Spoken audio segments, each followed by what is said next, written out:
अच्छा देखो, हम लोगों ने लास्ट लेक्चर में क्या डिस्कस कर लिया था। लास्ट लेक्चर में हम लोगों ने एडिशन ऑफ वेक्टर्स, मतलब वेक्टर को जोड़ते कैसे हैं, वो जो नया मैथमेटिक्स हमारे सामने आया था उसको जोड़ते कैसे हैं वो हमने सीख लिया था। ठीक है, और अगर वो हमने सीख लिया है तो उसको कवर अप कैसे करेंगे, उससे क्वेश्चन कैसे बनेंगे, वो आज हमें सीखना है। ठीक है, तो जरा एक बार जो मैंने लास्ट क्लास में आपको बताया था उसको मैं एक बार रिकॉल करवा देता हूँ आपको, और उसके बाद फिर और आगे बढ़ेंगे। तो जरा देखिए, आ जाइए सभी लोग। लास्ट क्लास में एक वेक्टर ऐसा था, एक वेक्टर ऐसा था, अगर आपको याद हो तो। मान लो उस समय मैंने नाम रखा ए और बी रखा होगा, अभी मान लो मैं इसे नाम पी और इसका नाम क्यू रख रहा हूं, और इन दोनों के बीच में एंगल कितना बन रहा है, थीटा बन रहा है।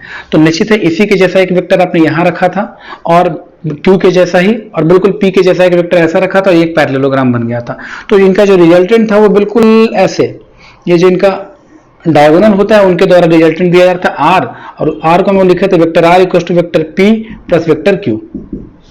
ठीक है, इसके बाद हम लोगों ने रिजल्टेंट निकाला था, तो जो रिजल्टेंट निकाला था आर वो क्या था, अंडर रूट में क्या था, पी का स्क्वायर प्लस क्यू का square plus 2pq cos theta.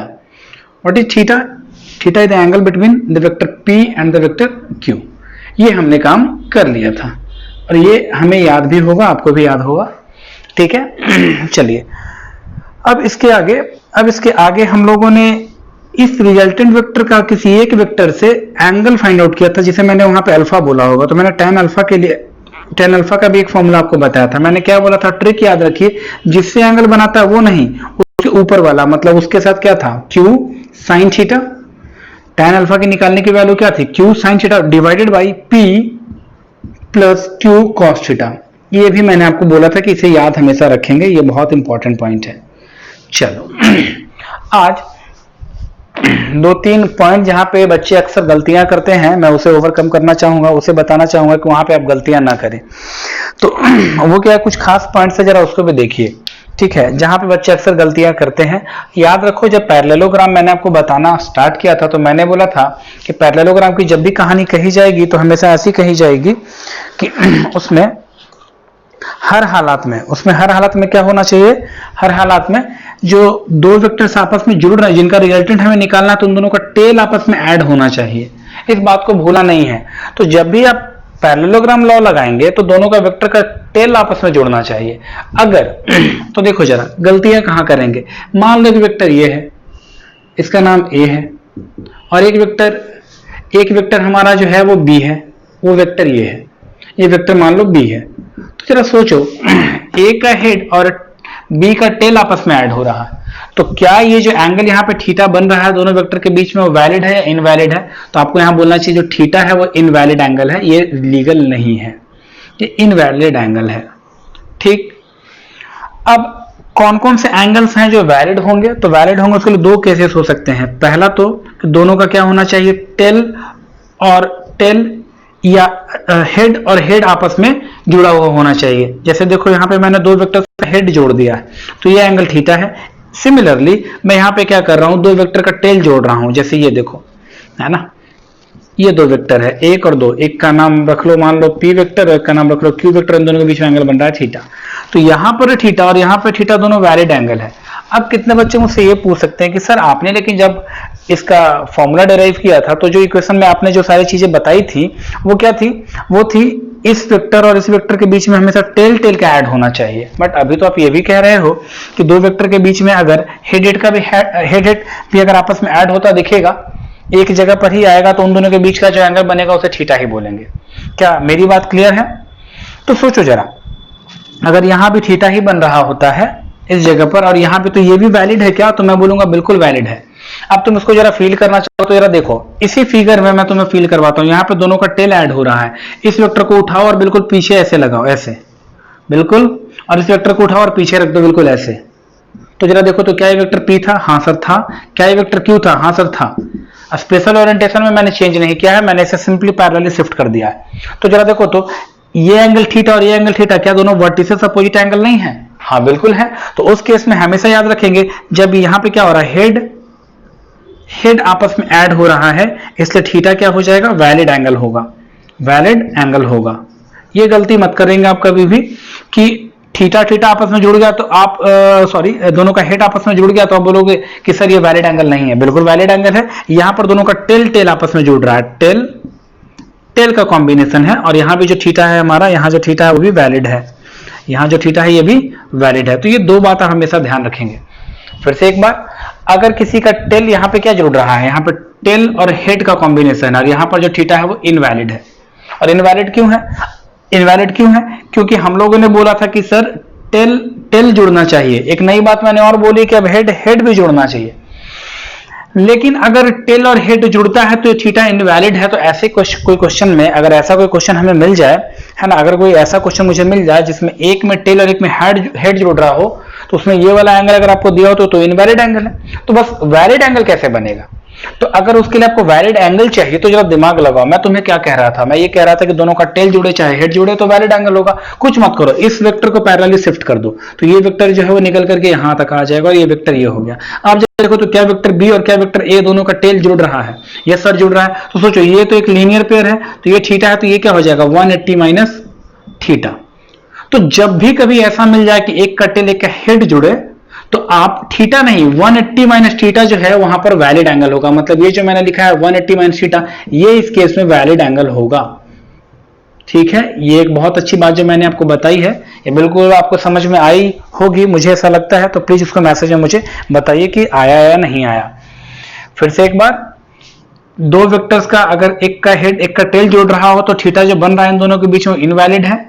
तो उसे वैलिड निकालने के लिए क्या करेंगे, 180 माइनस थीटा ले लो, आंख बंद करके वो वैलिड एंगल हो जाएगा। बाकी मैंने दो चीजों को आपको समझा दिया है, ये पॉइंट आपको ध्यान रखना चाहिए। ये क्या है हमारा, ये हमारा कॉशन पॉइंट है ना, सावधानी वाला पॉइंट है, जहां आपको ये गलतियां नहीं करनी है। चलिए आ जाइए, ठीक है।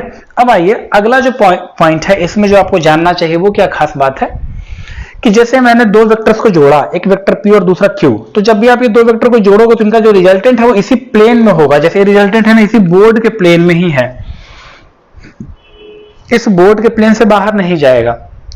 सिंपल कहने की बात बस इतनी है कि मान लो ये दो वेक्टर्स हैं जो आपस में इस तरह से जुड़ रहे हों, तो इनका जो रिजल्टेंट है वो इसी प्लेन में रहने वाला है, इसी प्लेन में, इस प्लेन में ऐसे। वो गलती से ऐसा नहीं होगा उसका रिजल्टेंट ऐसा आ जाएगा 3D में, ऐसा नहीं आएगा, वो हमेशा इसी प्लेन में होगा। तो याद रखना कि जब भी दो वेक्टर्स को हम लोग जोड़ते हैं तो उसका जो रिजल्टेंट होता है वो हमेशा उसी प्लेन में होता है जिस प्लेन में ये दोनों वेक्टर्स हुआ करते थे। ठीक है, ये दूसरी पॉइंट जो आपको, ये दूसरा पॉइंट भी आपको याद रखना चाहिए। क्या मेरी बात क्लियर है? क्या ये बातें सबको समझ में आ रही है? खास बात, अब एक और खास बात कि जैसे देखो यहां पर जो थीटा है, मैं दो केसेस लेके दिखाता हूं तुम्हें, जरा देखो। एक तो ये है, यहां पे वेक्टर P है, यहाँ पे वेक्टर Q है, और यहाँ पे एंगल थीटा है। थीटा देखने से ही लग रहा है कि जो थीटा है वो लेस देन 90 डिग्री है। यहाँ पे थीटा क्या है, लेस देन 90 डिग्री है। तो अगर थीटा लेस देन 90 डिग्री है तो इनका जो रिजल्टेंट होता था वो जरा देखो, कुछ ऐसा है ना, कुछ ऐसा। किसी भी पैरेललोग्राम में इस वाले डायगोनल को, इस वाले डायगोनल में नामकरण कर देता हूं, ये O है, ये पॉइंट A है, ये B है और ये C है। तो जो OB है यहाँ पर, OB वो क्या है, मेजर डायगोनल है। क्या है, मेजर डायगोनल है, मतलब बड़ा वाला डायगोनल है। ठीक है, इसी की जगह पर जो AC है, AC वह माइनर डायगोनल है। माइनर मतलब छोटा वाला डायगोनल है। अब ये बात उठती है, जरा गौर से सुने, कि जब थीटा लेस देन 90 डिग्री था तो जो रिजल्टेंट दिया जा रहा था R बराबर वो क्या था, vector P plus vector Q। तो जब भी थीटा लेस देन 90 डिग्री होगा उस केस में जो मेजर डायगोनल होगा वही रिजल्टेंट को रिप्रेजेंट करेगा। तब जबकि theta is less than 90 degree. But in case of when theta is greater than 90 degree, यहां पर वेक्टर ये वाला P, ये वाला Q, और इन दोनों के बीच में जो एंगल बन रहा है थीटा है। और ऑब्वियस सी बात है ये जो थीटा है वो 90 से बड़ा है। तो सोचो Q के जैसा एक वेक्टर आप यहां बनाओगे जो बिल्कुल ऐसे बनेगा, ऐसे ही बिल्कुल इस तरह से, और P के जैसा एक वेक्टर ऐसा बनाओगे तुम, ऐसा। ठीक है, तो ये वेक्टर ऐसा बनेगा। तो उस केस में जो रिजल्टेंट होगा, जैसे इस वाले पिछले वाले केस में ये वाला था ना, तो इस वाले केस में ये मिलाओ जरा, तो ये वाला इस केस में क्या है, देखो ये वाला है मेजर डायगोनल, ये वाला, बट ये वाला क्या है, माइनर डायगोनल। तो in the case when theta is greater than 90 degree, मतलब जब दो वेक्टर के बीच में ऑब्ट्यूज एंगल बन रहा होगा, तो उस केस में जो रिजल्टेंट दिया जाएगा वो किससे दिया जाएगा, माइनर डायगोनल से दिया जाएगा। किससे दिया जाएगा, माइनर डायगोनल से दिया जाएगा। और आपको ये बात याद रखनी चाहिए। क्या मेरी बात क्लियर हो रही है सभी को? क्या मेरी बात सबको क्लियर है? चलो मैसेज का रिप्लाई करना मुझे। ये चीज क्लियर हो गई। ऐसे ऐसे करने पर ये क्या मिल रहा है? तो जब भी दो वेक्टर्स के बीच में ऑब्ट्यूज एंगल बन रहा हो, क्या बन रहा हो? ऑब्ट्यूज एंगल बन रहा हो, ऐसा कुछ मतलब बड़ा, तो उसका जो माइनर डायगोनल होगा वो रिजल्टेंट को रिप्रेजेंट करेगा, और जब एक्यूट एंगल बन रहा हो लेस देन 90 डिग्री हो, उस केस में जो मेजर डायगोनल होगा वो रिजल्टेंट को रिप्रेजेंट करेगा। और ये बात आपको बिल्कुल दिमाग में रखनी चाहिए, ठीक है। चलिए, ये आपका तीसरा कंसेप्चुअल पॉइंट था जो आपको वेक्टर से रिलेटेड जानना चाहिए था। चलिए, केस से सब करेंगे। अब इसके आगे हमारे पास बहुत सारे पॉइंट्स हैं जिसे केस के रूप में हम लोग अलग अलग केसेस के रूप में वेक्टर से रिलेटेड कर लेंगे। चलो, ये फॉर्मूला आपको इसी तरीके से याद रखना है, इसी तरीके से जैसे मैंने आपको अभी बताया है, ठीक है। आ जाओ, अब हम लोग क्या करते हैं, है ना। बहुत बढ़िया, सबको समझ में आ रहा है तो अच्छी बात है। चलिए, बहुत अच्छी बात है। अब आ जाओ, अब खास बात क्या है जो मैं आपको बताने वाला हूं, जरा देखिए।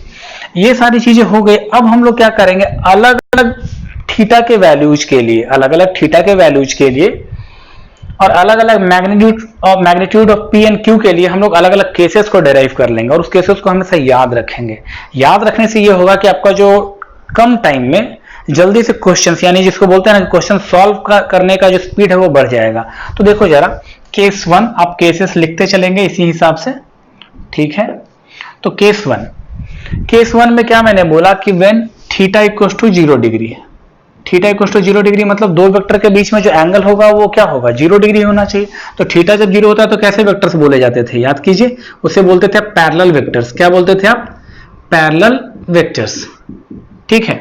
पैरेलल वेक्टर का मतलब क्या हो गया, एक वेक्टर ऐसा मान लो ये P है और दूसरा जो है वो Q है। छोटा बड़ा कोई हो सकता है मैग्नीट्यूड के अकॉर्डिंग, बट इन दोनों के बीच में जो एंगल बन रहा है वो कितना होगा, 0 डिग्री, तभी तो पैरेलल वेक्टर हुआ है। पैरेलल वेक्टर तो ऐसे ही होता है ना, दोनों के बीच में 0 डिग्री बनेगा। तो जब इन दोनों के बीच में 0 डिग्री बनेगा तो जरा देखो उस केस में रिजल्टेंट क्या होगा। फर्स्ट जरा देखिए, रिजल्टेंट क्या होने वाला है, अंडर रूट P का स्क्वायर प्लस Q का square plus 2PQ cos 0 degree, theta नहीं 0 डिग्री भाई, क्योंकि थीटा यहाँ पे कितना हो रहा है हमारा 0 डिग्री। तो याद करो, साइन 0 की वैल्यू 0 होती है बट कॉस 0 की वैल्यू 1 होती है। तो ये वाला पूरा फॉर्म तो 1 हो गया। तो ये जो रिजल्टेंट तुम्हारा आया है वो r इक्वल टू क्या आ गया, under root P square plus Q square plus 2PQ। ये तो बिल्कुल a प्लस बी का फॉर्मूला है, a प्लस बी का होल स्क्वायर ऐसे ही तो टूटता है। तो ये क्या, इसको क्या लिखोगे तुम, लिखोगे P प्लस Q का होल स्क्वायर अंडर रूट में। ऑब्वियसली बात है सर, यही लिखेंगे। तो उस केस में क्या हो जाएगा, तो जो रिजल्टेंट आएगा, हालांकि रिजल्टेंट लिखने से ज्यादा अच्छा रिजल्टेंट का मैग्नीट्यूड, उसे मॉड में घेरिए तो ये आएगा P प्लस Q। इस तरह से रिजल्टेंट का जो मॉड है वो P प्लस Q के फॉर्म में आ रहा है, इस तरह से लिखना चाहिए इसको।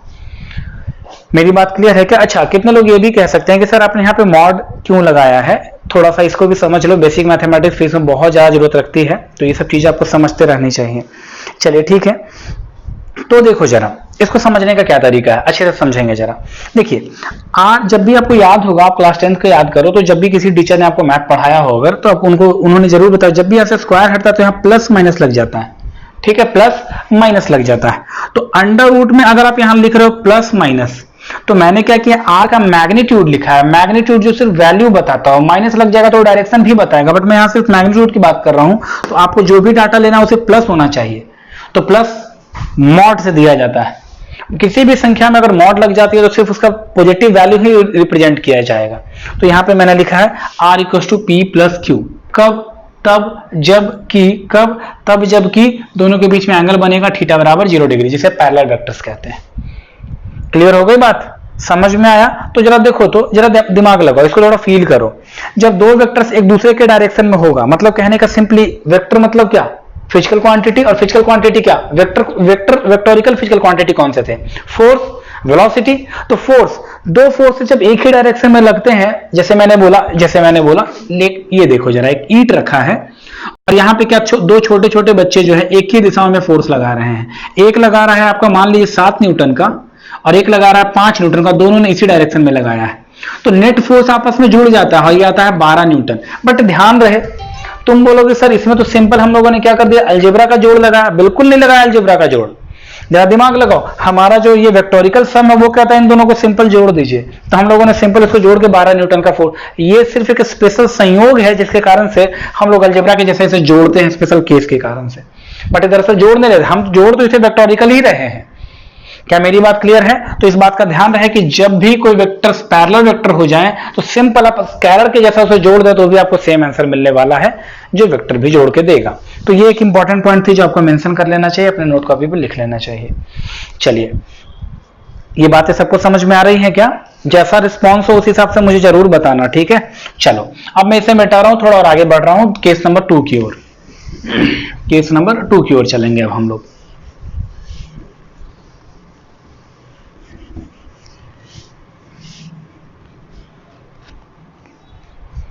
अब कौन सा केस आ गया? केस आ गया हमारे पास 2, और यहां पे थीटा जो है मैं ले रहा हूं 180 डिग्री, और थीटा जब 180 डिग्री होगा तो दो वेक्टर जरा देखो, थीटा 0 डिग्री, बट इन दोनों के बीच 180 डिग्री तब होगा जब दोनों वेक्टर ऐसे होंगे इस तरह से, तो इसे बोलते हैं एंटी पैरेलल वेक्टर। इसे क्या बोलते हैं? Anti parallel vector. तो अब हम लोग पढ़ने वाले एंटी पैरेलल वेक्टर्स। तो जो हमारा एंटी पैरेलल वेक्टर होगा उसके लिए हमें रिजल्टेंट निकालना है, तो जरा दिमाग लगाओ, यहां पे तो सीधे रिजल्टेंट क्या लिखेंगे हम लोग। अगर रिजल्टेंट की तुम बात करो तो जरा देखो क्या आने वाला है, पी का स्क्वायर प्लस क्यू का स्क्वायर प्लस 2pq कॉस कितना 180 डिग्री। अब मुझे एक बात बताइए, क्या आपको बेसिक मैथमेटिक्स में ये पढ़ा दिया गया है मेरे द्वारा कि cos 180 डिग्री की वैल्यू कितनी होती है? पता है ना सबको? तो cos 180 की वैल्यू कितनी हो जाएगी? cos 180 की वैल्यू हो जाएगी -1। तो अगर आप इसकी वैल्यू को -1 रखोगे तो -1 से मल्टीप्लाई होकर जो रिजल्टेंट फॉर्मूला आ रहा है तुम्हारे पास वो क्या आ रहा है? p का स्क्वायर प्लस q का स्क्वायर माइनस 2pq। तो ये हो गया a माइनस बी का होल स्क्वायर, तो इसे तुम लिखोगे p माइनस क्यू का होल स्क्वायर अंडर रूट। तो फिर यहां से रिजल्टेंट r का मैग्नीट्यूड इक्वल लिखा जाएगा p माइनस, इस तरह से p माइनस क्यू, या सिंपली ऐसे भी लिख सकते हो, कोई बड़ी बात है नहीं, p माइनस क्यू। तो ये है आपका रिजल्टेंट किस केस में? तब जबकि दोनों वेक्टर्स एंटी पैरेलल हो, एक दूसरे के विरोधी हो। बात समझ में आई? तो अब इस बात को जरा फील कीजिए, इस क्वेश्चन को भी आपने प्रैक्टिकली किया होगा। जैसे फिर से वही क्वेश्चन जो अभी मैंने आपको बताया, एक ईंट इधर है, एक बच्चा जो इधर है खड़ा और एक बच्चा जो इधर है खड़ा, इस तरह से एक इधर फोर्स लगा रहा है, एक इधर फोर्स लगा रहा है। मान लो इधर लगा रहा होगा 7 न्यूटन का, इधर लगा रहा होगा 2 न्यूटन का, तो 2 + 2 कटेगा और नेट इधर फोर्स लगेगा वो होगा 5 न्यूटन का। तो जरा देखो ना, ये भी तो यही कहता है कि एक वाले में से दूसरे को घटाइए, तो 7 में से 2 को घटाइए, 5 न्यूटन का फोर्स नेट लग रहा है। ये फिर से लगेगा जैसे कि स्केलर के जैसा घटाया गया, बट स्केलर के जैसा घटाया नहीं गया, स्पेशल अगेन एक स्पेशल केस है वेक्टर के एडिशन का। तो सिंपल ऐसा, मतलब ये सीधी सी बात, मैं बार बार इस पर क्यों इतना इंफेसिस दे रहा हूं, क्यों इतना जोर दे रहा हूं, उसका सीधा सीधा एक मतलब ये है, सीधा सीधा एक सबको समझ में आ रहा है, बहुत अच्छी बात है। तो सीधा सीधा एक मतलब मेरा ये है कि आप गलती से भी वेक्टर को कभी भी स्केलर के जैसा ना देखें, हमेशा वेक्टर का एडिशन हमेशा वेक्टर के एडिशन के जैसा ही होगा, इसमें कहीं कोई दुविधा नहीं होनी चाहिए। चलिए, तो ये तो हो गया नेट 5 न्यूटन। अब खास बात कि दो वेक्टर्स का जो रिजल्टेंट होगा वो मैक्सिमम कब होगा और दो वेक्टर्स का जो रिजल्टेंट होगा वो मिनिमम कब होगा? तब जबकि दोनों का मैग्नीट्यूड कांस्टेंट रखा गया है। मैग्नीट्यूड कांस्टेंट का मतलब होता है कि एक वेक्टर अगर 7 न्यूटन का है तो हमेशा हर कंडीशन में मैंने उसे 7 ही मान लिया, और दूसरा वेक्टर अगर मान लो 5 न्यूटन का है तो मैंने उसे हर कंडीशन में 5 ही मान लिया। सिर्फ उसके डायरेक्शंस को चेंज कर सकते हैं। मतलब कहने का मतलब क्या है, जैसे मैं आपको वेक्टर को रिप्रेजेंट करते हैं हम लोग तो कैसे करते थे, vector a equal to mod of vector a into a cap. ठीक, तो ये वाला पार्ट को हमने क्या कर दिया है, कांस्टेंट कर दिया है, मतलब इसकी वैल्यू को नहीं चेंज करना। तो बचा क्या, सिर्फ डायरेक्शन। तो उस केस में रिजल्टेंट जो है आपका आर मैक्स तब होगा तब जबकि थीटा के बीच में कितना एंगल होना चाहिए, सॉरी वेक्टर के बीच में कितना एंगल होना चाहिए, 0 डिग्री होना चाहिए। इन दैट केस दोनों वेक्टर्स आपस में सिंपली अलजेब्रा के जैसे जोड़ दिए जाएंगे। ठीक, और इन दोनों वेक्टर्स का मिनिमम वैल्यू कब होगा, जब थीटा इन दोनों के बीच में क्या होना चाहिए, 180 डिग्री होना चाहिए, और उस केस में सिंपली ये दोनों वेक्टर जो होंगे एक दूसरे से घटा दिए जाएंगे। इसका मतलब ये है कि किसी वेक्टर का जो वैल्यू है, किसी वेक्टर का जो वैल्यू है, सिंपल जो वैल्यू है आर का जो वैल्यू है, रिजल्टेंट का जो वैल्यू है वह बड़ा होगा p माइनस क्यू से, या बराबर होगा और छोटा होगा या बराबर होगा P प्लस क्यू से। ये बात बहुत इंपॉर्टेंट है और एक दो बार मेडिकल में ऐसे क्वेश्चन डायरेक्ट आए हुए हैं।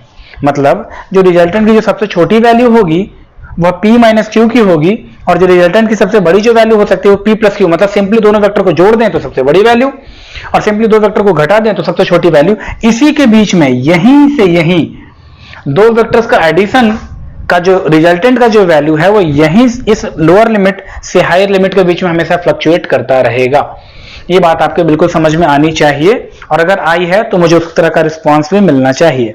अगर आई है तो मुझे इस हिसाब से रिस्पॉन्स भी सभी का मिलना चाहिए। क्या ये बात क्लियर है, हाँ कि ना? क्या ये बात क्लियर है, हाँ या ना? यार बहुत सिंपल से मैसेजेस कर रहे हो यार, यस सर, नो सर, ये तो मैं पक गया। कुछ नया दो ताकि मैं भी एनर्जी में आ जाऊं और तुम पता नहीं मुझे, तुम सो रहे हो एनर्जी में, मुझे नहीं मालूम क्योंकि तुम मुझे तो नहीं दिख रहे। ठीक है ठीक है ठीक है, बहुत बढ़िया है ना, ठीक है, गुड वाइब्स, बढ़िया, ठीक है। तो ये बात है। तो जो रिजल्टेंट है हमारा उसका minimum value P minus Q होगा और जो मैक्सिमम होगा वो P प्लस क्यू होगा। और अभी बहुत सारे केसेस बाकी हैं, घबराए नहीं आप, अभी बहुत सारे केसेस हमारे पास बाकी हैं। ठीक है, तो वो सारा केसेस भी करेंगे, उसमें बहुत ज्यादा मजा भी आएगा तुम्हें, बट सारा खेल यहीं से होगा।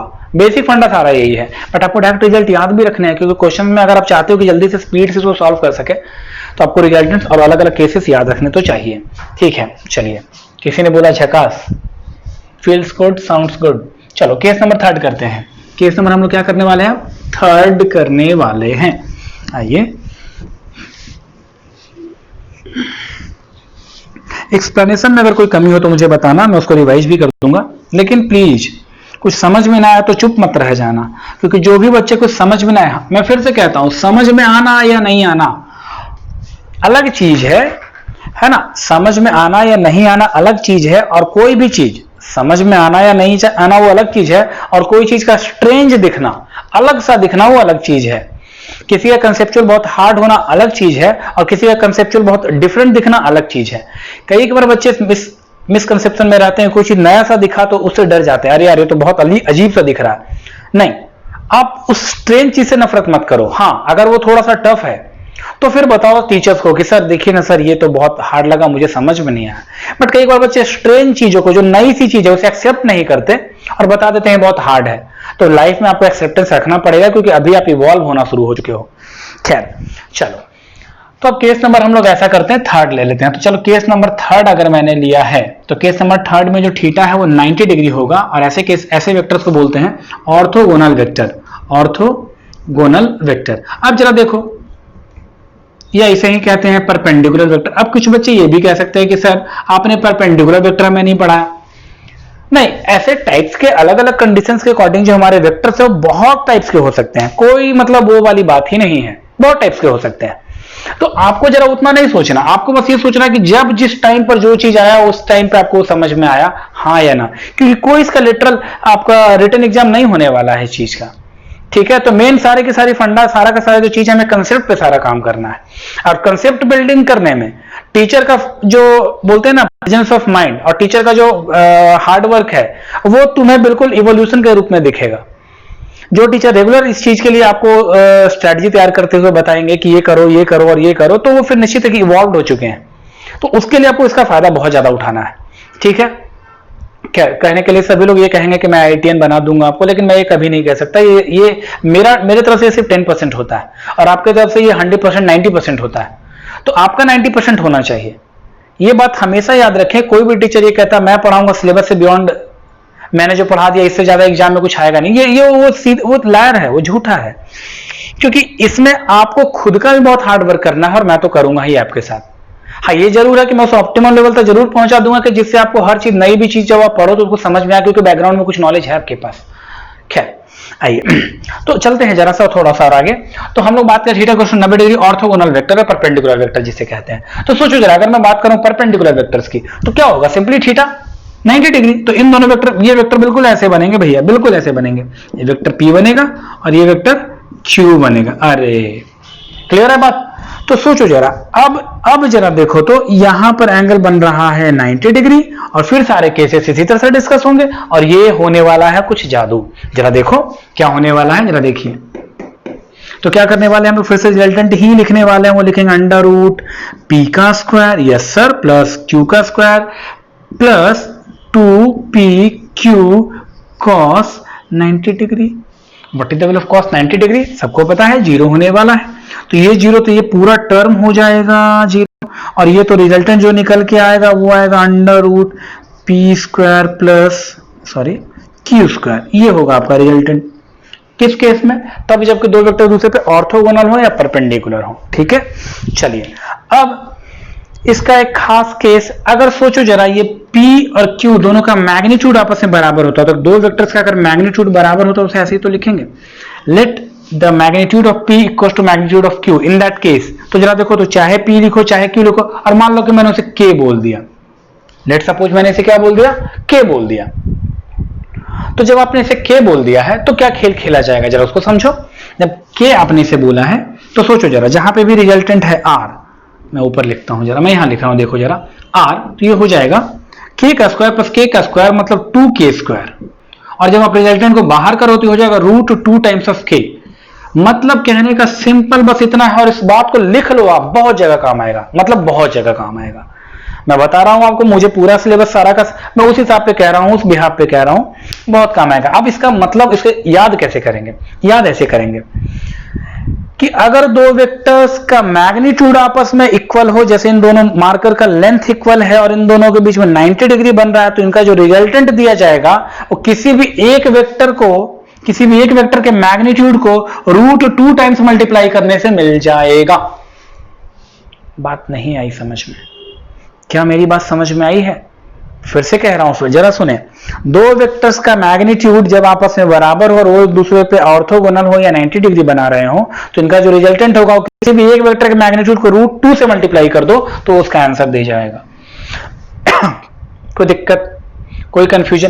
अब तक जो मैंने पढ़ाया है, यहां तक जो मैंने पढ़ाया है, उसका मुझे मैसेज चाहिए। मैं अभी आपका 1 मिनट मैसेज का वेट करूंगा, उसके बाद फिर से मैं अगला उड़ान भरूंगा जो थोड़ा सा इससे अच्छा होगा। ठीक है, तो प्लीज अब अपने मैसेज को टाइप कीजिए, जो जिनको मैंने जो बोला अभी सुनाई पड़ गया हो। चलो,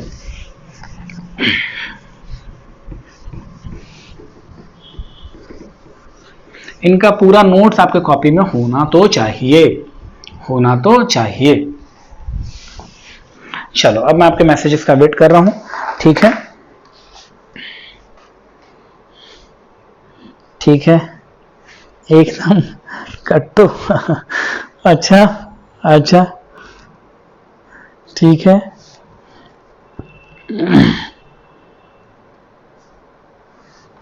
ठीक है,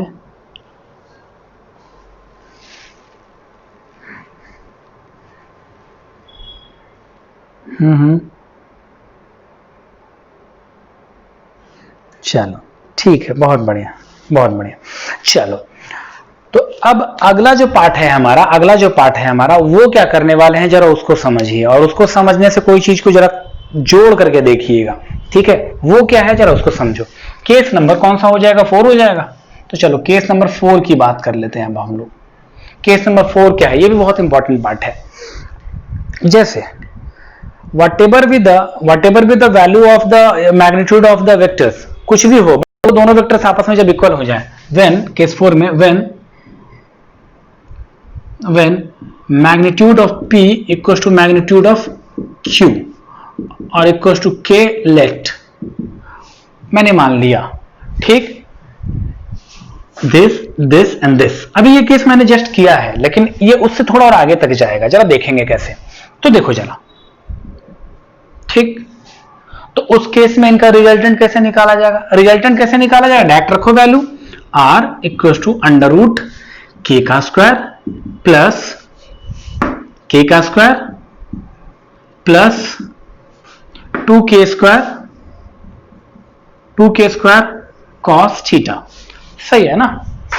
K into K 2K square. अब जरा देखो, तो ये भी तो आगे घटना देखिए, 2K square plus 2K square cos theta under root, yes sir. 2K square को कॉमन ले लो, तो 2K स्क्वायर को जैसे ही आप कॉमन लोगे तो ये होगा 1 प्लस कॉस थीटा। ठीक है, सही है बात? तो जरा देखो, तो अब याद करो, ये तो तुमने कर लिया, बस एक चीज याद करो जो मैंने तुम्हें बेसिक मैथमेटिक्स के ट्रिगोनोमेट्री वाले पार्ट में कुछ फॉर्मूले दिए थे, जिसको मैंने बोला था कि आप उसे कंठस्थ याद रख लेना, भूलना बिल्कुल नहीं।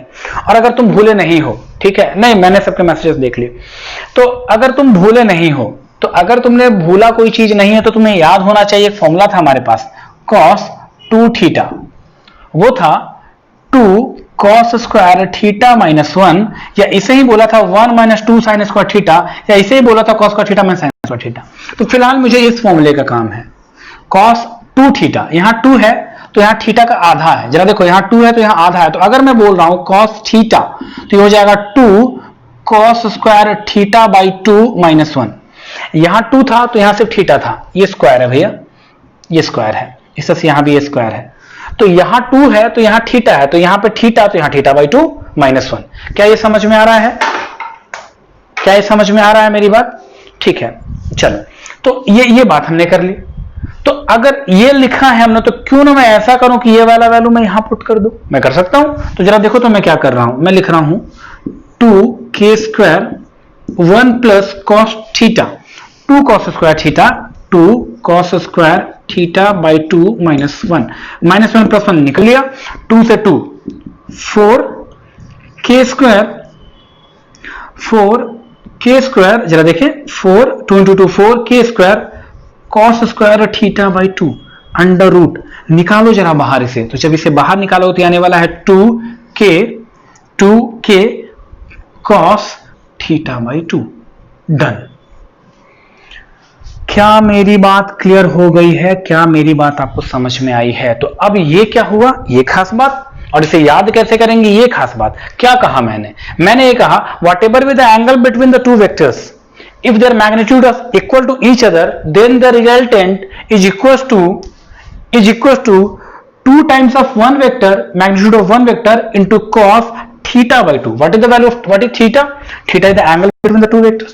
तो इसे ऐसे याद रखना है 2k, ये कंडीशन के साथ, भाई ये कंडीशन के साथ आपको ये रिजल्ट याद रखना। क्या मेरी बात क्लियर है? क्या जो मैंने समझाया क्लियर है सभी को, या कोई डाउट है तो बताओ। मैं अभी स्क्रीन पे हूं, यहां जो मैंने बताया वो समझ में आया या नहीं आया? जो मैंने अभी बताया वो क्या वो समझ में आया या नहीं आया?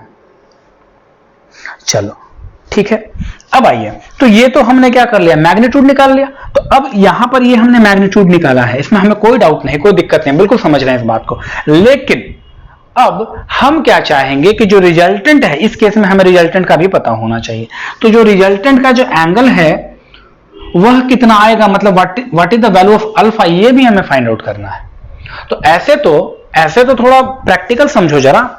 बहुत बढ़िया, बहुत अच्छी बात है, सबको समझ में आया। जरा देखिए, अब अगली खास बात क्या है, ये वेक्टर और ये वेक्टर दोनों का मैग्नीट्यूड बराबर है, और अगर दोनों का मैग्नीट्यूड बराबर है तो इन दोनों का जो रिजल्टेंट होगा वो बिल्कुल बीचों बीच जाएगा।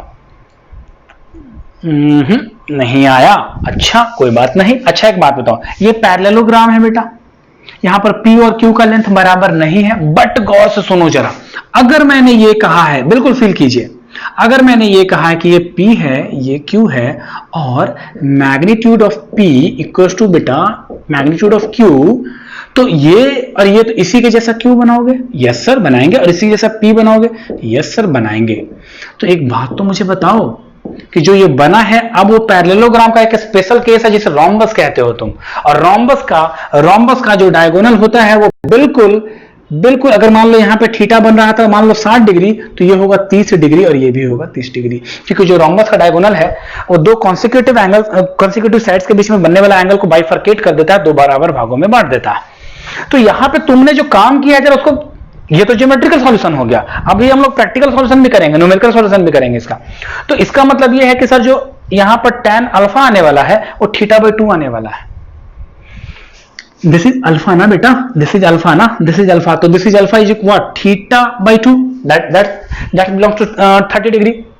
तो अभी तुम्हें वो खेल खेलना है, तो तुम्हें यहाँ पे tan अल्फा भी निकालना होगा, और फिर इन दोनों को कंसेप्ट को याद कर लेना होगा, स्पेशल कॉपी में नोट्स बनाने हैं और सबको लिख लेना, हिंदी में, इंग्लिश में, जो तुम्हारा दिल करे, मारवाड़ी में, हरियाणवी में, मेवाड़ी में, भोजपुरी में, ठीक है। तो ये बात तुम्हें मेंशन कर लेनी है। तो अब इसे मेंशन कैसे, इसे पहले इसकी ये निकाल भी तो ले सर, ये तो थ्योरेटिकल समझ में आया, ज्योग्राफिकली समझ में आ गया कि भाई इसका डायग्राम बनाया, हम लोग समझ गए।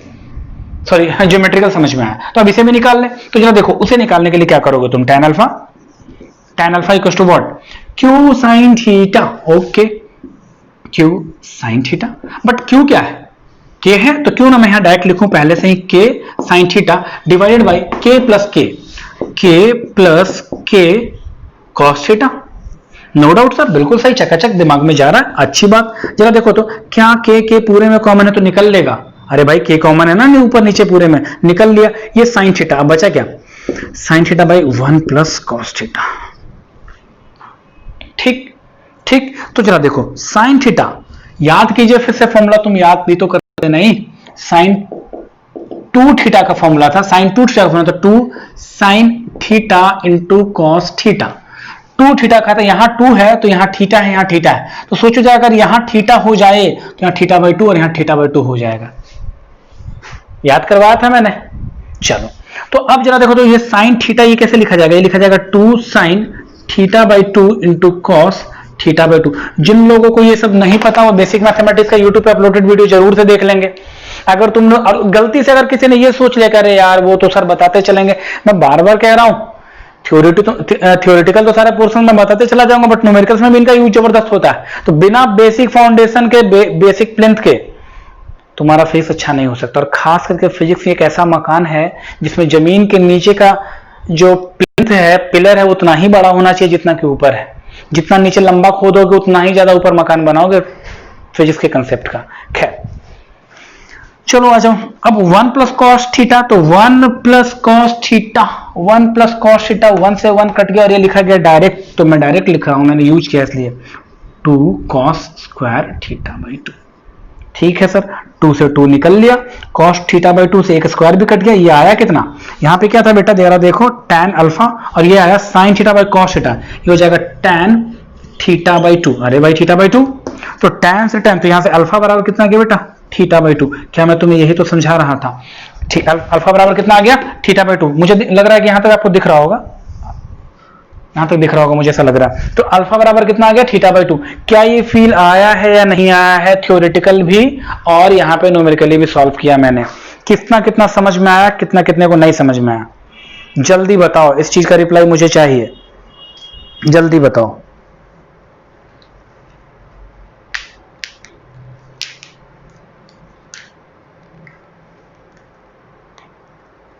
चलो ठीक है, आइए अब क्या करने वाले हैं हम लोग, ठीक है, पूरा फिल आया सर, ठीक है ठीक है ठीक है ठीक है, बहुत बढ़िया बहुत बढ़िया।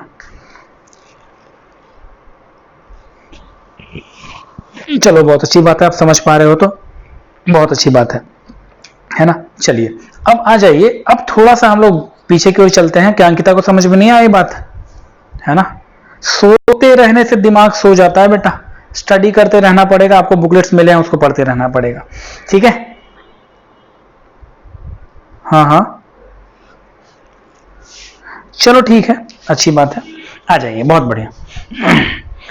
अब क्या करने वाले हैं हम लोग, अब क्या करने वाले हैं हम लोग, इस पूरे पार्ट को क्या कर रहे हैं, डिलीट कर रहे हैं। लेकिन अभी जो हमारा बेसिक फंडा है P equal to Q equal to K, इसी पे काम करेंगे। मतलब कि अभी दो वेक्टर्स का मैग्नीट्यूड अगर इक्वल हो जाएगा तो और कैसे कितने कंडीशंस बन सकते हैं। तो ये तो पहला कंडीशन जो जनरल कंडीशन था, अब अगले कंडीशन जो होंगे वो स्पेशलाइज हो जाएंगे इसी में। ऊपर वाला पार्ट में नहीं मिला रहा, केस 4 का ये जो पार्ट है इसी में और सब सेक्शंस करने वाले हैं अभी हम लोग। जरा देखिए, वो सब चीजों को आप याद रख लीजिए तो बहुत अच्छा है, उन सब चीजों को आप याद रख लीजिए तो बहुत अच्छी बात है। सब लोगों को समझ में आ रहा है तो बहुत अच्छी बात है। चलिए देखिए जना,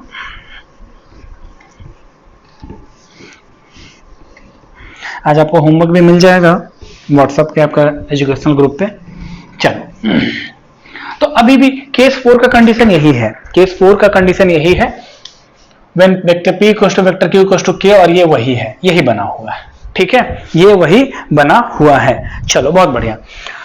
तो अब इस वाले केस में हमने क्या किया है कि मान लीजिए कि दो वेक्टर के बीच में जो एंगल बन रहा होगा वो थीटा बराबर 0 डिग्री, मान लो आप इसे सब सेक्शन ए बोल रहे हो, तो when theta equal to 0 degree, तो रिजल्टेंट क्या आया था, जरा याद करो, रिजल्टेंट आया था r equal to under root 2k square plus 2k square, और 2k स्क्वायर को अपने कॉमन ले लिया, अरे यार ये हो गया तो 1 plus 1 plus what cos theta. Yes sir, अरे बोल, देख जरा सही तो था भाई। 2k square plus 2k square, 2k square common है 1 प्लस कॉस थीटा, बट यहाँ थीटा कितना है 0 डिग्री, और कॉस 0 साइन 0 0 कॉस 0 1, तो ये 1 प्लस 1 2, तो ये हो गया 4k स्क्वायर अंडर रूट, यानी रिजल्टेंट बराबर आ गया 2k। सिंपल सी बात, जब दो वेक्टर्स के बीच में, गौर से सुनो, जब दो वेक्टर्स के बीच में एंगल 0 हो जाए और दोनों का मैग्नीट्यूड इक्वल हो, इसका मतलब ये दो फोर्स हो गए जो एक ही दिशा में लग रहे होंगे। तो जो दो डिफरेंट मैग्नीट्यूड के फोर्सेस, एक 5 और एक 3, जब एक ही दिशा में लग रहे थे तो 5 प्लस 3 8 हो रहा था। तो जब दोनों की वैल्यू 5 प्लस 5 है तो दोनों को एक ही दिशा में, एक ही डायरेक्शन में लगा दो तो 5 प्लस 5 10 हो जाएगा। That's why the resultant is 2 times of one vector. अरे ये तो पहले भी बताया दादा, नहीं बताया था कि एक वेक्टर मान लो 2 था, एक वेक्टर 5 था, दोनों एक ही डायरेक्शन में लगेगा, एक ही डायरेक्शन में लगने का मतलब थीटा बराबर 0 डिग्री, तो आया था 7 न्यूटन। बट अब बोला जा रहा है कि एक ही डायरेक्शन में लग रहा है, थीटा 0 है इसलिए, बट दोनों का मैग्नीट्यूड बराबर है, तो क्या होगा 2 टाइम्स ऑफ, दोनों को जोड़ा तो ये होगा 2 times of one vector. Clear है बात? क्या क्लियर है बात सभी को, या कोई डाउट है? ठीक है, बीच में मैसेज आते रहने चाहिए, मैं देखता रहता हूं स्क्रीन पे, इसमें कोई दिक्कत नहीं। क्लियर है बात? चलो मैं इसको मिटा रहा हूं, ये मुझे समझ में, ये मुझे लग रहा है कि आपको समझ में आ गई बात। r इक्वल टू 2k, मतलब इसको याद कैसे करेंगे, इसको याद करेंगे, when the magnitude of two vectors are equal to each other and the angle between these two vectors equals to 0 degree, then their resultant is 2 times of magnitude of one vector. चलो अब अगला case when theta equals to what 60 degree, कितना ले लें हम लोग 60 degree अगर ले लें तो फिर से वही रिजल्टेंट r बराबर क्या हो जाएगा, जरा देखो तो। हाँ, tan अल्फा हर केस में, इस वाले केस में क्या आया था, tan अल्फा हर बार क्या आया था थीटा बाई 2 ना, तो वो तो फिक्स है सबके लिए, बिल्कुल बीचों बीच जाएगा, वो फिक्स है, वो मैं नहीं निकाल रहा बार बार, वो फिक्स है। बट इनमें वैल्यूज में चेंज आ रहा है। ये क्या किया आपने, यहाँ पे क्या किया था आपने, k स्क्वायर को कॉमन लिया था, सॉरी 2k स्क्वायर को कॉमन लिया था, यहां लिखा था आपने 1 plus cos theta, but theta is what 60 degree, 2k square under root 1 plus cos 60 degree sine 60 root 3/2 cos 60 1/2, तो ये लिखा जाएगा 1/2। डन, कर लो सॉल्व इसे। तो ये क्या आने वाला है 2 प्लस 1 3/2, 2 से 2 निकल गया तो यह रूट 3k स्क्वायर, सही है, देख लो 3/2, 2 से 2 कट गया, और ये फिर यह है कितना रूट 3k, यानी कि when the magnitude of two vectors equals to a constant value k, मतलब दोनों की वैल्यू अगर बराबर हो रही हो और वो k हो, और दोनों के बीच में एंगल बन रहा हो 60 डिग्री, तो उनका जो रिजल्टेंट होगा वो किसी भी एक वेक्टर के मैग्नीट्यूड को रूट 3 से मल्टीप्लाई करोगे तो तुम्हें आंसर दे जाएगा वो। ठीक है, क्या ये सब केस समझ में आया है सभी को, या इसमें भी किसी को डाउट है? क्या ये समझ में आया किसी को, या डाउट है इसमें भी? बताओ जल्दी से। क्लियर है? बहुत बढ़िया, बहुत बढ़िया, बहुत अच्छी बात है। ठीक ठीक ठीक, चलो ठीक है। चलिए, तो अब हम लोग क्या करने वाले हैं, इसमें एक सेक्शन ये कर लिया ए, एक तो थीटा बराबर 0 डिग्री था, ये बी सेक्शन हो गया थीटा बराबर 60 डिग्री। अब सी सेक्शन करेंगे, इसका सी सेक्शन करेंगे, उसका डी सेक्शन करेंगे, फिर अगले सेक्शन को हम लोग अगले क्लासेस में करेंगे। तो देखो जरा क्या हुआ अगला पार्ट। थीटा इक्वल टू ले लो, क्या 90 डिग्री मैंने लिया? नहीं लिया, तो नहीं लिया तो फिर से लिखो r equal to what 2k square 1 plus cos 90 sine 91 cos 90 0, तो ये हो गया r बराबर root 2 times of one vector. क्या ये पहले बताया है? बताया होगा, अभी कुछ देर पहले बताया था, जब दो वेक्टर इक्वल मैग्नीट्यूड के हो गए थे 90 वाले केस में, तो ये root 2 times of one vector होता है। ठीक है, चलो ये हो गया आपका सी सेक्शन। अब डी सेक्शन, अगर मान लो थीटा बराबर हो जाए तुम्हारा 120 डिग्री, तो r बराबर क्या हो जाएगा under root 2k square 1 plus cos theta 1 plus cos theta, और कॉस थीटा थीटा पे रखना तुम्हें 120 डिग्री, माइनस में या प्लस में वो तुम्हें बताना है मुझे, जल्दी बताओ, माइनस में या प्लस में? निश्चित है सेकंड क्वाड्रेंट में कॉस क्या होगा, नेगेटिव, साइन होता है पॉजिटिव, तो ये होगा कॉस 120 डिग्री, कितना, -1/2 ना, तो ये होगा 1 - 1/2, तो ये आया 2k² इंटू 1 - 1/2 मतलब 1/2, 2 से 2 कट गया, और ये आया k, r बराबर k। जब थीटा बराबर, ये तो जोड़ घटाओ गुना भाग है दादा, ये तो करोगे कम से कम घर पे बैठ के जोड़ घटाओ, तो थीटा बराबर जब 120 डिग्री है तो उसके रिलेशन क्या हो जाएगा आपका, सिंपल एक वेक्टर के मैग्नीट्यूड के बराबर हो जाएगा। यहां तक कोई दिक्कत?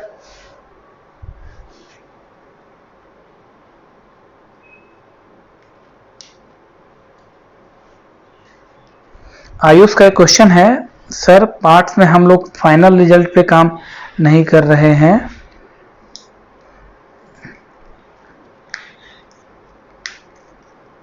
अच्छा देखो देखो देखो, तुम आयुष तुम भटक गए थोड़ा सा, ठीक है आयुष, तुम थोड़ा सा भटक गए, तुम्हें जहां मैं लेके जाना चाह रहा था शायद तुम्हारा नाता वहां से टूट गया, तो मैं तुमसे सिर्फ एक रिक्वेस्ट कर सकता हूं कि एक बार में कई बार कंसेप्ट फिजिक्स का समझ में नहीं आते या कैलकुलेशन थोड़ा हार्ड हो जाता है, अब प्लीज एक बार फिर से यहां से बिलोंग कर लेना, एक बार फिर से उसको पूरी तरह से जोड़ देना। मैं बार बार यहीं से फॉर्मूले उठा रहा हूं, बट यहां से उठाने के बाद मैं एक पार्टिकुलर केस पे चला गया, यहीं से उठाया मैंने, एक पार्टिकुलर केस पे चला गया, फिर उस केस के अंदर सब केसेस हैं, मैं वहां पे पहुंच गया हूं, तो आप यहां से भी डायरेक्ट यहां जाओगे तो वही आंसर आएगा दादा, अलग से कुछ मैं लगा ही नहीं रहा, ठीक है। तो मुझे लगता है कि तुम थोड़ा सा भटक गए हो, प्लीज एक बार इस वीडियो को फिर से देख लेना, जहां तुम्हें डाउट है बिल्कुल क्लियर हो जाएगा।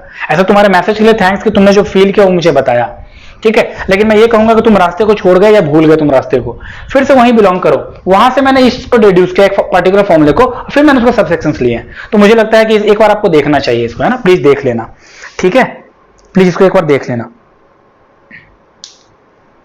ठीक है।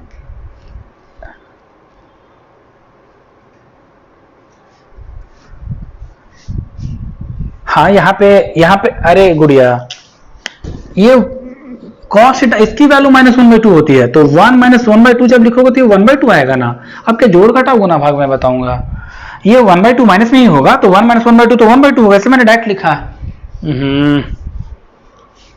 ठीक है ना, उसको समझो जरा, ठीक है, उसको समझो प्लीज, है ना, हाँ नहीं कर लेना आयुष, ये बहुत इजी है पार्ट, ये सब चीजें ऐसी है ना, हाँ ये हो सकता है, मैं इस बात को फील कर सकता हूँ कि कई बार ऐसा हो जाता है कि सर आप जो पढ़ रहे हैं उसका पीछे का कंसेप्ट आपने लैग कर दिया या छोड़ दिया, नहीं उसको पता है, आप दो काम करना, एक तो ये करना कि आप जो मैं पढ़ाता रहा हूं तो बिल्कुल बस मोबाइल पे से देखते मत रहो, तो तुमको नुकसान हो जाएगा, तुम्हारा पेन और तुम्हारा कॉपी हर इंपॉर्टेंट टॉपिक तो लिखते चला जाएगा, तो फिर वो होगा, और उसके बाद इतना देखने के बाद ये नोट्स तैयार कर लेना, अभी जो मैं समझा रहा हूं तुमको 80% तक समझ में आ जाएगा, और जो अच्छे बच्चे उनको 100% भी आ जाएगा। इसके बाद जाकर के फिर से वीडियोज को देखना है जो यूट्यूब पे अपलोड होगा, मैं क्यों यूट्यूब पे छोड़ रहा हूं इसको, इसलिए छोड़ रहा हूं ताकि आप एक एक चीज देख लीजिए तरीके से, उसके बाद फिर उसका सेल्फ नोट्स बैठ के बनाओ, एनालिसिस करो उस बातों को जो मैं बार बार बोल रहा था तुमसे, है ना, एक बार में नहीं होगा, ये 95% बच्चों से एक बार में नहीं होता, तो तुम उन्हीं कैटेगरी में हो, घबराओ मत। अब रही बात जो रेस्ट के 5% है, उनसे कंपटीशन किसी का नहीं होता है ना, वो खुद में इटसेल्फ कंपटीशन होते हैं, तो आप हम लोग भी उसी कैटेगरी में हैं इवन, ठीक है, पेशेंस रखिए, घबराइए नहीं। चलिए, तो अब हम लोगों ने यहां तक पार्ट कर लिया है, और मैं आपसे बस अब कुछ स्पेशल केसेस और हैं, 1-2 केसेस, तो मैं चाह रहा हूं कि अगले बार आपको फ्रेश माइंड में बताऊं, फ्रेश तरीके से समझाऊं, और आपको ये समझ में जरूर आएगा, मुझे ऐसा लगता है। तो खैर, अब जो मैं आपसे कह रहा हूं वो बस इतना है कि जो मैंने आज पढ़ाया है, ये बहुत सारे स्पेशल केसेस जो मैंने डील कर दिए, इसको आपको बहुत अच्छे तरीके से नोट्स में अपनी कॉपी में लिख लेना है, तैयार कर लेना है। ये वीडियो बिल्कुल यूट्यूब पे अपलोड होगा इसी तरह से, ठीक है, लेकिन सारे अपलोड होंगे मैं इसकी गारंटी नहीं दे सकता, सीधी बात मैं कह रहा हूं तुमसे, तो प्लीज इतने सारे केसेस को अपने नोट कॉपी पे जरूर से उतार लेना। लाइव सेशन में और कोई दिक्कत हो तो मुझे जैसे अभी मैसेज पर रिप्लाई कर रहे हो जरूर से करते रहना। आज के लिए बस इतना ही पढ़ाऊंगा, अगले दिन जो कि कल होगा, संभवतः कल क्लास जरूर होगा, तो हम लोग इसके और आगे पढ़ेंगे, जिसमें हमें कुछ टॉपिक्स और करने हैं, कुछ चीजों को और कवर अप करना है, ठीक है। तब तक के लिए आप लोग स्टडी करते रहिए, और आज आपको होमवर्क मिलेगा, जो भी होमवर्क मिलेगा आप उसको जरूर से कर लेना अपना जो एजुकेशनल चैनल है उस पर, ठीक है। चलो आज के लिए इतना ही, बाय बाय।